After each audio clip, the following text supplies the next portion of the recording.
Hello, everyone, and welcome back or welcome to the Notes and Quotes podcast. If this is your first time here, welcome, welcome. I'm really happy to have you here, and I hope you enjoyed the episode, and I hope you listen to many more, and welcome to the community. So, I've been talking to a couple people in our community, and I've been talking to just, I guess, young people throughout my own personal circles, and also with my history in climate activism. I've consistently heard this as well, and I experience it myself as well. A little something called climate anxiety. And to be honest, I'm not really sure if it's climate anxiety exactly. I suppose by definition, which I will share the definition, it is, but I think it's just a state of exhaustion and worry about the environment and our future and the world and the climate crisis. So, what we're going to do today is we're going to talk a little bit about climate anxiety. I'm going to give you guys some really important tips about how to cope with the nature of the climate crisis and the terrible news we feel and hear every day, and just how to deal with climate anxiety in general, especially as a young person who is uncertain and fearful for their future. So, let's get into it. Now, I feel like I should preface this by saying I did a lot of research for this episode just so I could make sure that everything that I was saying was accurate and could help you guys in the best possible way, because I know that this is a feeling that a lot of people have where they're just kind of exhausted with the news and all the terribleness and worried about their future, worried about whether they'll even have a future, should they have kids, what are things going to look like in the next 5 to 10 years, even not just like 100 years from now, but even the next 5 to 10 years. And how do we just cope mentally with all of the crap that's going on in the world, especially climate change? And when I was doing my research, one of the things that I actually came across that was really interesting is that climate anxiety is not actually a diagnosable mental illness. It's not something that I can come on here and tell you if you have these things, then you have climate anxiety and you should go get treated and that kind of thing. It is not a diagnosable mental illness. And also, more importantly, I am not a mental health professional. I've said this to you guys in previous episodes as well, and I'll say it again if this is your first episode. I'm not a mental health professional. I'm not an expert. I'm just a person like you who is experiencing these things and wants to help other people. So this episode is really just for educational and entertainment purposes. Now, before I get into everything, I am going to share with you guys the quote of the day, which forms the foundation of our entire conversation. That's why we do quotes. And today is a little bit different because I'm doing something that I've never done before on this podcast. I am making the quote myself. I have never done that. I usually just get quotes from other people, or if we have guests, the guests give me the quotes that they choose, but I have never generated a quote for myself. Now, the reason I decided to generate this quote myself today is because I was looking online for quotes that really encapsulated the essence of the overarching point that I want to share with you guys today, but I wasn't finding anything that really hit the nail on the head or really impacted me in the way that I was hoping for. And a couple years ago, I went to COP28, which is a major climate conference, and the main sentiments there were about spreading hope and how hope and action are very much interconnected. And it was something that I never really understood before. You know, you think of hope, you know what hope is, but you don't really think about it in the way where hope and action are completely interconnected. So, the quote of the day, before I keep going on and rambling, is a lack of hope means a lack of action, and a lack of action means a lack of hope. And it makes perfect sense because if you feel hopeless about anything beyond the climate crisis, beyond anything, if you feel hopeless about absolutely anything in your life, it's very, very hard for you to take action on that thing because hopelessness is also associated with powerlessness. And when you feel powerless, you don't feel like you can do anything. And then by default, if you're hopeless, you don't, what's the point? Because you don't feel like you can actually make a difference. So then you don't take action.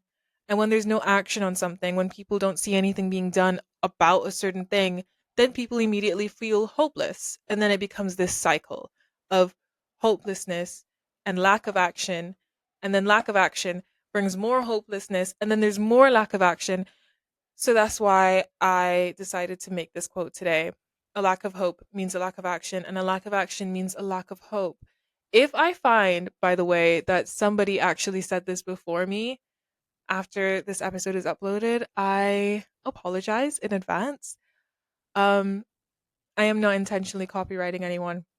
I did try to find a quote that sounded like this, but nothing was really popping up. So I came up with it myself. You know, sometimes you have to take independent actions and do things for yourself. So that's what I did. Anyway, so just so you guys are clear, the places that I went to for this research that I was looking at to prepare for this episode today, I looked at Harvard Health Publishing, I looked at the Natural History Museum, I looked at Young Minds, I looked at BBC and a couple others just to see what the conversations were surrounding climate anxiety and the worry about the climate crisis and climate change and young people's future. And I just got together all of this information and now I'm here to share it with you. So, like I said before, climate anxiety is not a diagnosable mental illness. The definition that I got for climate anxiety from the Harvard Health Publishing is that anxiety is rooted in uncertainty, or rather, climate anxiety is rooted in uncertainty about the future due to the climate crisis. Simple enough, you know? It's basically just being anxious about your future because the world is dying. Now, that sounded morbid as hell, and I'm sorry about that, but it is the reality.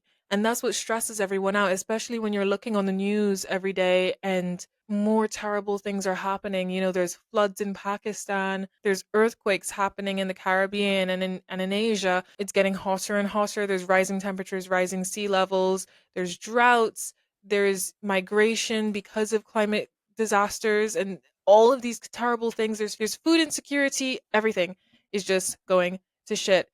And it can make us really nervous about what our future might be. I think more so for people who are really on the front lines of things, because just a bit of a personal story.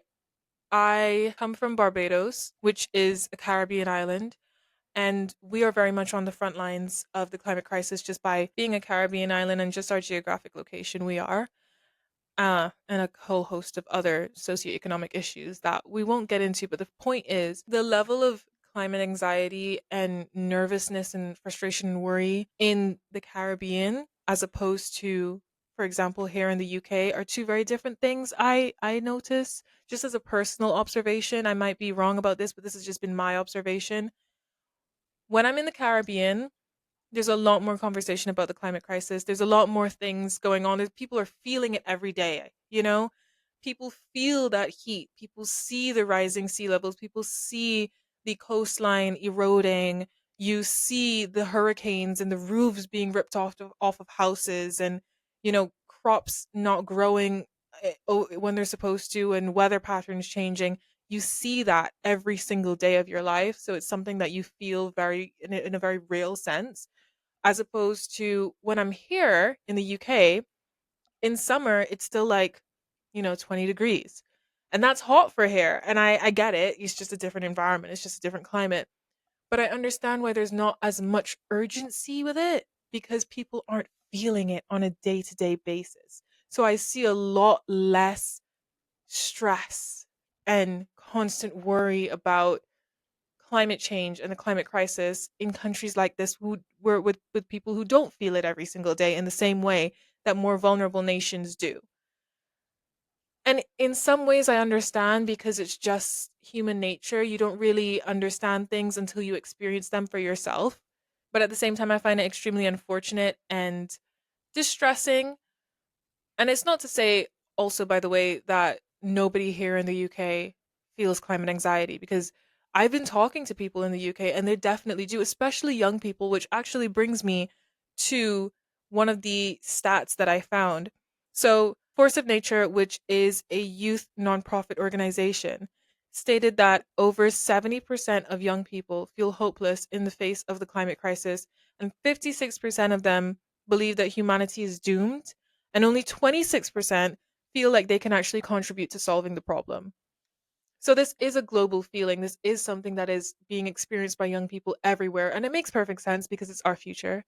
And, when you're a young person, especially if you're in your early adulthood, or you know what, I was going to say if you're in your early adulthood, but I think it's when you're even just young in general. When you're a kid, you always are fantasizing about your future kids you're going to have, where you're going to live, the job you'll have. Everything is about fantasy about what's going to come for you. And with something like the climate crisis, which kind of erodes the presence of a future, the even possibility of a future, of course, young people are going to be feeling like humanity is doomed, like they're hopeless, like there's nothing that they can do. And some of the feelings that I think really encapsulate climate anxiety from these articles that I was seeing, and I guess this would help you realize if you actually have climate anxiety. Sometimes it's very clear and present to see that you do.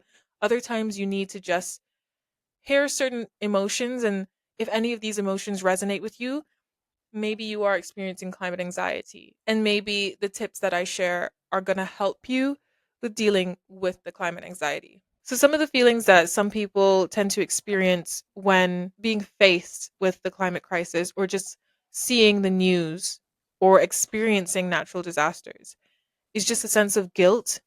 There's dread, there's powerlessness, there's hopelessness, there's grief. That's probably like grief for your future, grief for your future kids that you might or may not have, your own future, shame as well for your own activities, maybe before you knew about the state of the environment, or even maybe now you're still doing some things that are harmful for the planet and you might feel some shame and guilt about that. Anger and frustration is a majorly big one. I felt that a lot of times, especially having been in the climate activism space, that frustration and anger that you feel for the systems in place, governments, politicians, people who just don't do what you think they should be doing to actually help solve the issue, corporations, organizations who are making massive, massive impacts on our planet in a negative sense, and it just brings out this sense of frustration. That is a major feeling when it comes to climate anxiety. But I think one of the biggest feelings is that sense of dread, powerlessness, hopelessness, and just then that leads to just apathy and a lack of action in general to the whole thing, because you feel like, hey, humanity is doomed, there's nothing I can do. And there was another study that said that more than two-thirds of Americans are experiencing climate anxiety, and these are mainly young people. And now, let me just preface and say, by the way, I don't personally like using how do I word this? I feel like there's this thing in studies where people, and this is such a detour, but people use Americans as the global standard for statistics. Like, 62% of Americans feel this, and then that's like the study that we use for things. I don't like using Americans as the generalization for everything. It has nothing to do with Americans. It has to do with, you wouldn't use just one country to generalize a statistic that would be applied to the globe. But this is what the study gave me. So, more than two-thirds of Americans experience climate anxiety. That's in America. More globally, as we said before, over 70% of young people feel hopeless in the face of the climate crisis. So how do we go about dealing with that? Let's jump into that conversation, because you guys know about, natural disasters, rising temperatures, displacement, migration, food insecurity, and the terrible news that we face and see every day.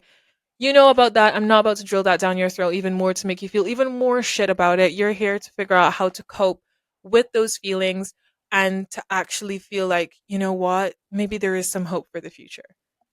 So let me give you some tips.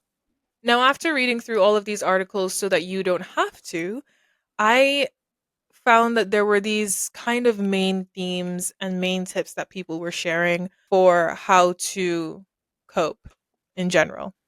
So make sure you stay tuned and listen for those tips. And then I'm also going to share with you the number one biggest thing that all these articles said is the best way to help with coping with climate anxiety. So, one of the first things that I noticed one of the articles say is just acknowledge how far we've come.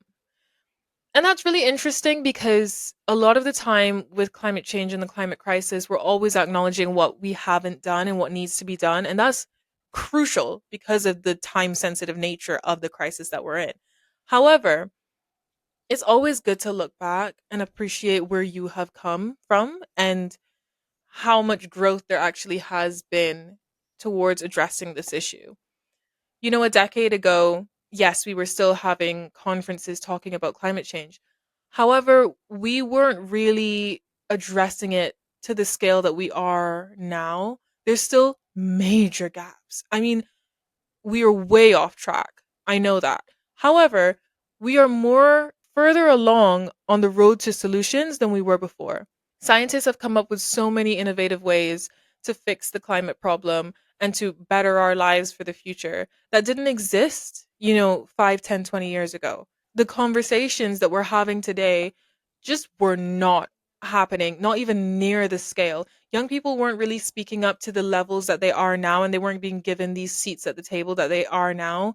And people weren't really listening or caring about the climate crisis in the way that they are now. And yes, it's because we're at a dire point in time. However, I think it's very valuable to understand that, and it just not even just understand, but appreciate, hey, we've actually had some progress. And acknowledging that is the first step towards thinking, you know what, maybe there is some form of hope because there is progress being made. Acknowledge that, yes, there is progress, and maybe that might make you a little bit hopeful. Now, these next two kind of go hand in hand, limiting your news time and focusing on what you can control. Limiting your news time is absolutely crucial to coping with climate anxiety. It really is crucial. I didn't understand that when I was first getting into everything. I got into the climate activism space. And also, by the way, I'm not saying that everybody needs to be a climate activist. We're going to talk about that as well. But you don't need to be an activist to make a difference.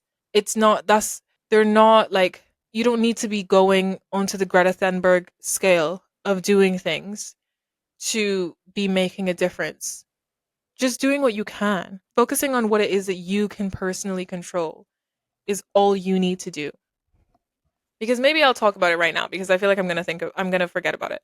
But I feel like there's this stigma around activists nowadays where many people feel like activists are no longer inspiring but are annoying. And hmm, on some level I understand, and on another level it annoys me that people think that. The level of understanding comes from the fact that a lot of activists now are just saying the same things over and over again because they're trying to get the same issues drilled into us and help us understand the same principles that a lot of people still don't get, which I get that. But it can be really distressing to see people just talking and no action being taken, which action is being taken. But it's hard to see it in the face of people just talking about the same issues over and over again. And then, some activists like the group Just Stop Oil has gotten really popular.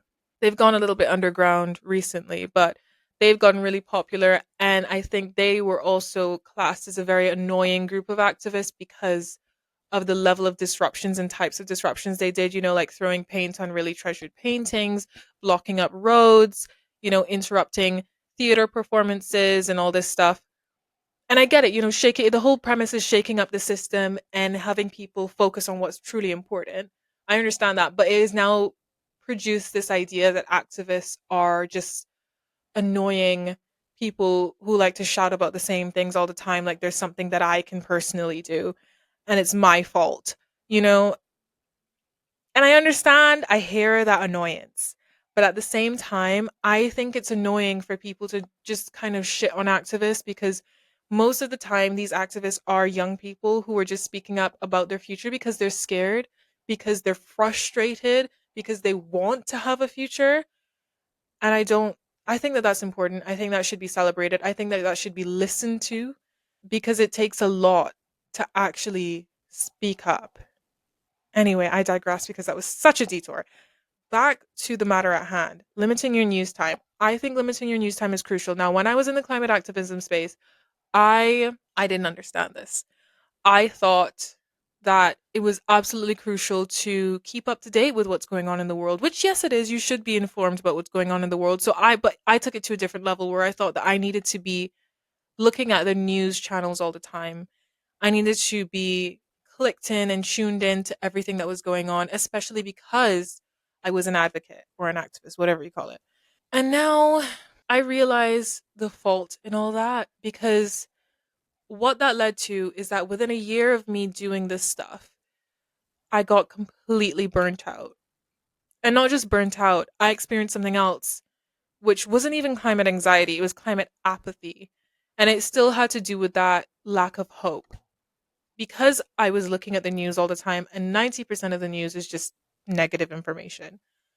Because I was looking at that all the time, I started to feel that environmental doom, like there was no hope and we're all doomed and no one's actually doing what they're supposed to be doing and we're just talking all the time and we're not actually taking the action that we need to take in the time that we need to take it, and it's just frustrating me and I don't think I can do anything and all of my actions are not actually making a difference. And then I just felt apathetic about everything and I was like, well, there's nothing I can do. And I also just felt really crap about myself and the world and sad about the fact that I won't even have a future. Like, I was going through school and stuff and people were always asking me like, "Oh, what are you going to what are you going to do when you grow up? Like what profession are you going to have? Like, oh, what do you think, you would name your kids?" And all there's just like normal conversations. And I was like, well, in the back of my mind, I wasn't going to say it out loud because I didn't want to be like a Debbie Downer with my friends, but in the back of my mind is like, oh, I probably won't even be alive in 10 years, because the world's going to burn to a crisp. Um, and obviously, that is one, a bit of an exaggeration, and also, it's not a helpful mentality to have. So I think limiting your news time is extremely important because when I did that, when I started to limit my news time, I was still be keeping myself informed because, like I said, keeping yourself informed is important. But I was making sure that I was only looking at news for a certain portion of my day or my week. And I wasn't looking at everything. And when I started to feel a bit overwhelmed by everything, I took a step back. I started looking at some positive things. I did things that I knew I enjoyed. I went out in nature and actually felt the world around me and appreciated the world around me. There's another episode that we did recently about the power of nature and what that does for your psyche. You should really go listen to that because that was something that really changed my perspective on a lot. And I think you would benefit from that if you are anything like me. Yeah, I think you should just really prioritize limiting your news time and also focusing on just what you can do. You might not be able to change the systems and make politicians change their laws by a snap of your finger tomorrow, but you might be able to do certain things. What is it that you can do in your life that you think might have some sort of individual impact? And we're going to get more into individual impact in a minute, but let's go on to the next suggestion: changing your mindset. Mindset is everything. Mindset is everything in life. Beyond this conversation, your mindset shapes everything about you. It shapes how you feel about your day. It shapes how you feel about yourself. It shapes how you take action on things. It shapes every single aspect of you. If you change your mindset, you change your impact on the world, and then your impact on the world affects everyone else. So, here are some examples of ways that you can change your mindset to help with climate anxiety and, as a result, help the planet as a whole. So, there's always that sentiment of there's nothing that we can do. And, like I said before, it's definitely a sentiment that I have experienced and sometimes have to catch myself with even today. That mindset of there's nothing we can do, the problem's too big, it's been going on for too long, people are too selfish, there's nothing we can do. Change it to we haven't actually figured out yet how to solve this.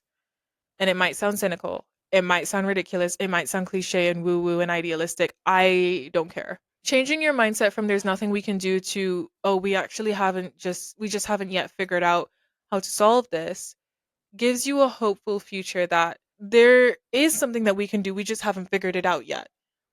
And you might be thinking, but you just said that scientists have figured out all these solutions to fix the climate crisis. Yeah, they have. But the problem we're now facing, where we think there's nothing we can do about it, is people actually taking up those solutions and putting them into practice and putting them into action. There is something we can do about this. We just haven't figured out how to convince those people yet. And we're working on it. And that's okay. We're going to get there. And it's just a process. Trust the process. And that brings me into the next mindset of The system is too broken to fix. Now, a lot of the climate crisis has come about because of the systems that we live in, the type of economic system we live in, the type of societies we live in, with consumerism, with fast fashion, with energy and oil systems, and just how we've built our societies in a way that actually is really detrimental to our planet. And we think that system is so ingrained and it's so normalized and huge that there's nothing we can do to actually fix that problem. That's not true. Let me just tell you right now, that's so not true. There's countries who have changed their systems and it's working for them. There's communities that have changed their systems and it's working for them. People change their personal systems and their personal, like, lifestyles every day and it works for them. It's just, it takes growing pains, it takes time, and changing your mindset from the system is too broken and there's nothing we can do about it to we can actually demand better from our system because we are the system is something that is a complete game changer because it when you think to yourself there's nothing we can do, the system is too broken, it completely shuts your mind off to that doom and gloom mentality. Whereas what you actually need to be thinking about is a mentality that allows for blooming, a mentality that tells you, actually, this is the situation that we are in right now. It might be shit, but there is actually something we can do about it. We might not have it figured out yet. We might not have fixed it yet, but we can. And let's start to figure out the ways that we can do that. And that's where hope comes from, not from the shutdown mentality. There's also one more shutdown mentality that is so popular. I think this is probably one of the biggest ones. And I have to tell people about it all the time. Some people tell me, oh, you know what? I actually really do care about the environment and climate change and stuff. But look, I'm just one person. I'm just an individual. I'm too small to be making a big difference. Look, I cannot me recycling or me shopping sustainably is not going to make a big difference in the overarching problem because I'm competing against a million other people who don't care about the environment and corporations who don't care about the environment. I'm too small to make a difference. I hear you. I understand. I see that mentality. I get it. But respectfully, you're wrong. You're wrong as shit. Okay? You're so incorrect. It's so mind-boggling to me that people don't see that they're just one cog in a system of cogs working together and that you do actually have an impact. I think we live so insularly in our own worlds and we see ourselves as so small that we don't see the impact that we have on other people's lives and the system as a whole. We really do make up the system. We are the system, and our actions, our choices that we make every day change and impact and move and shape that system. So you being too small to make a difference is incorrect. Every choice that you make does make a difference. It's like that whole butterfly effect. The whole sentiment of like a butterfly flaps its wings in one country and then there's like a tidal wave in another. It's obviously like a far-fetched mantra or whatever, but it's just to tell you that your small actions make up collective actions which actually end up making a difference on the whole system. So if you choose one day to bring your reusable bag to the supermarket, that might seem small, but it's one less, or probably not one, but like five less non reusable bags that you're using up. And that makes a difference. You recycling, as opposed to not recycling, does make a difference over time, even if it's just one person. And also, if you're in the supermarket and somebody sees you using a reusable bag, it might inspire them to do so and remind them, hey, you know what? I actually have reusable bags in the back of my car that I have not ever used. Why don't I use those? And you just set off a chain reaction in somebody else's life. Same thing. We have a groupthink mentality as individuals. Society is so fascinating in the sense that we copy what one another does. If one person is doing something one way and that becomes normalized, then another person is going to want to do it that way too. So, for example, if your neighbors see that you're recycling, it might guilt trip them into starting to recycle. I was at work today and I think my coworker was talking about her neighbors and she was saying, I think another one of my coworkers said, oh, like, are your neighbors nice and stuff? And she was like, oh, I don't really know them that well, but they don't recycle. So, and it was kind of like a judgy thing, like, oh, that says something about you. That says something about the type of person and character you are. And nobody wants to be judged as a bad person. So you are more inclined to do the things that make you feel like a good person. And it sets off a chain reaction in other people's lives. So you are never too small to make a difference. That is complete bullshit. Put that mentality out of your mind and never think it again, because one small action does make a difference.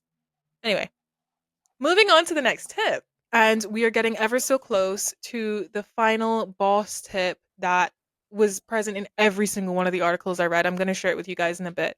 But this next tip I thought was really nice because it's one that I think I'm going to employ into my life as well. Because I do have a nasty habit of not following this one. So it says, don't ignore the feelings, make sure you tune into them. So those feelings we mentioned before, that guilt, that shame, that anger, that frustration, that dread, that powerlessness, those feelings are not things to be ignored.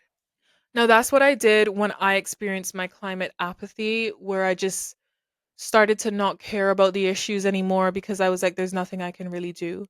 It taps back into that mindset, but before changing your mindset, you need to acknowledge the feelings that you're having. So I acknowledged that I was, or I haven't yet. Actually, I still need to, because, like I said, it's something that I still struggle with.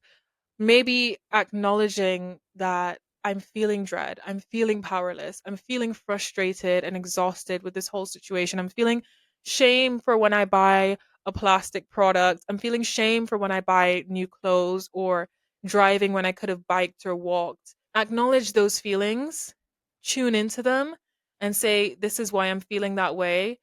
What can I do about it?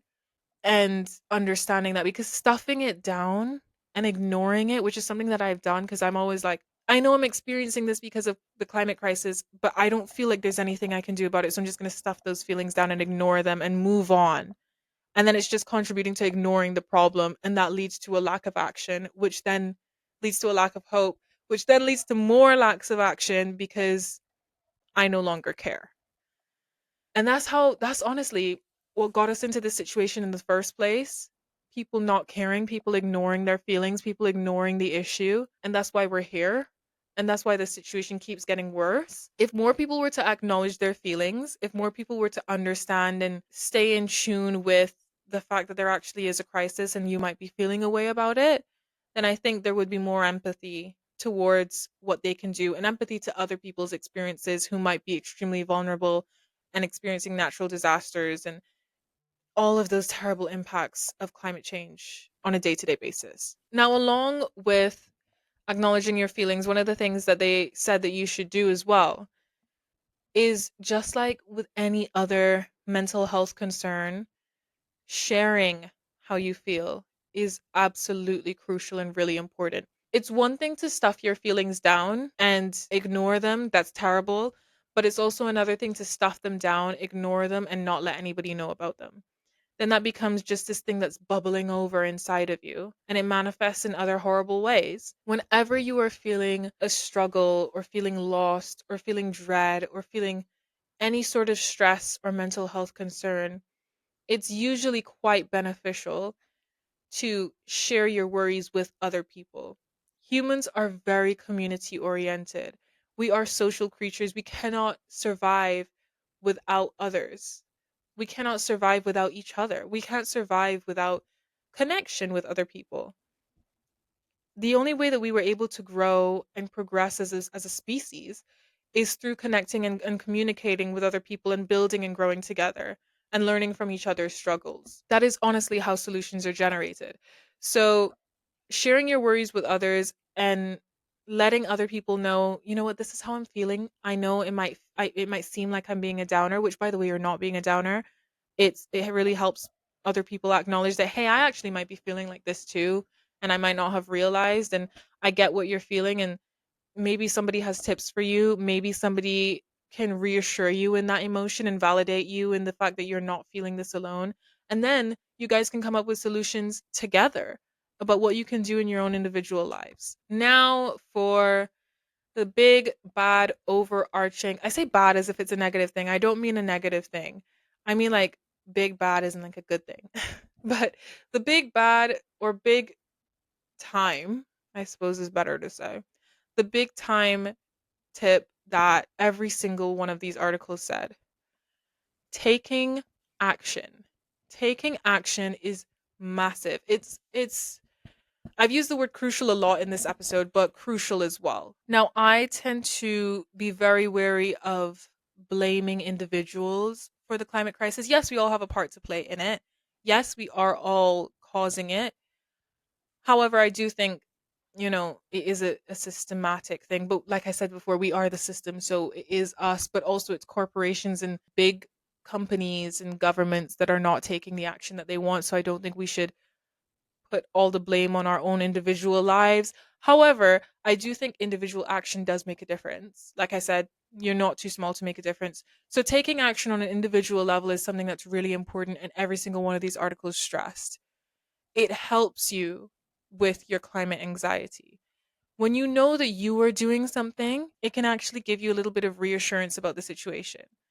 And it taking action, by the way, has to be coupled with all of these other tips that we said before, especially the one about there's no small actions that won't make a difference. They do make a difference, and you need to understand that in order to truly take meaningful action towards solving the issue. And what can taking action on an individual level really look like? There's so many ways. I mean, especially since the conversations about climate change and the climate crisis has become so prominent, there have now been publicized so many different ways in which you can make a difference. But here are a few that come to mind for me. Taking fewer flights. Like, do you always have to fly to your location? Maybe you don't have to fly. Maybe you don't have to go on that trip overseas. Maybe there's somewhere locally that you can really explore. Recycling has been a classic forever, and it's a classic because it's extremely easy and extremely effective. It helps with waste management, it helps with getting into that circular system of reusing and recycling what we already have, especially for things like plastic, which don't degrade very well. Spreading awareness is a huge one. That's something that we all need to do. I think education is the foundation of everything. If we're not educated on something, we're not going to know how to take action on it or even know that we need to take action on it. If you don't know that there's something wrong, if you don't know what you can do about that problem, you're not going to be able to have anything. And then that lack of education leads to a lack of hope, which leads to a lack of action. And lack of action means a lack of hope, which then means a lack of action. So, you know the cycle. We understand it by now. Spreading awareness, even in your close circles, it doesn't mean that you have to go campaigning in the streets or protesting. It doesn't mean that you have to revamp your entire social media account to be an activist page. Even just spreading awareness in your family, in your own personal circles, at work, thinking about things that you can do and do it in a positive light as well. Don't just shame people because that just re-spreads and repositions that climate anxiety and that shamefulness and that powerlessness.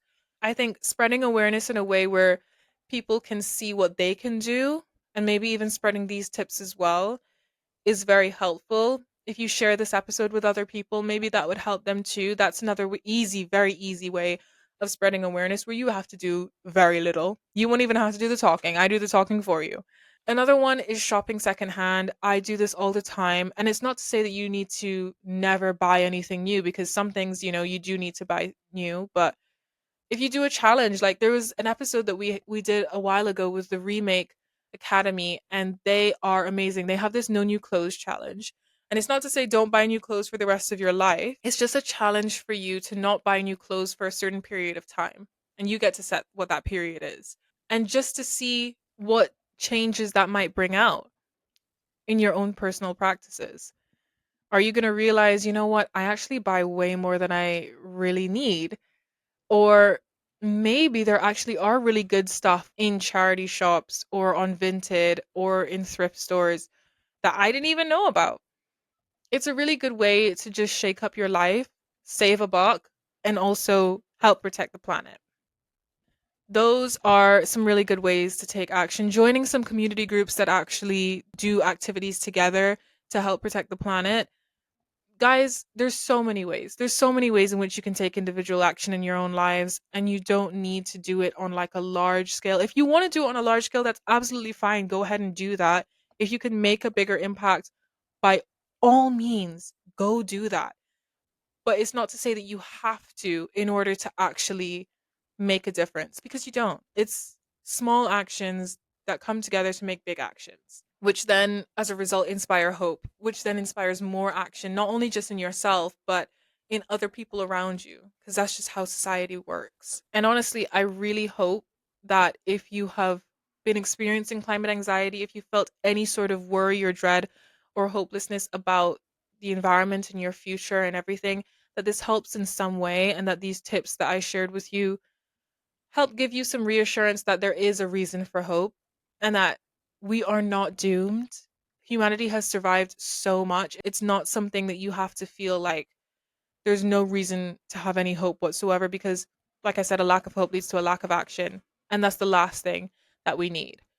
And with that, I have come to the end of this episode today, guys. Thank you so, so much for listening. If you really enjoyed this episode, or if you absolutely hated this episode, please go tell me all about it on the listener survey. It will be down in the show notes. It takes less than 5 minutes, and it just helps me be able to make the best possible podcast for you, because that's who this podcast is for you, for this community. And I'm really appreciative of you guys listening.